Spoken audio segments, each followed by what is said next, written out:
LCT в нас сьогодні на ремонті. Біда всіх LCT-шек. Вже нарізана нова різьба, стара зірвалася. Відкрили ми гірбокс LCT. Значить, з рідного тут, напевно, залишились тільки шестерні.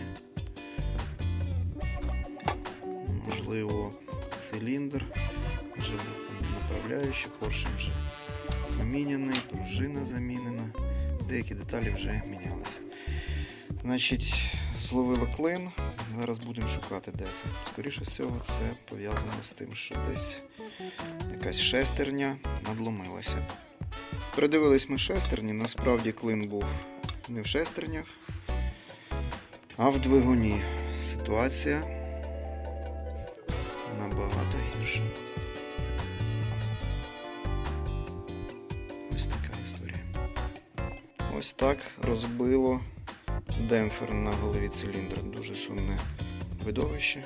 Будемо його повністю міняти.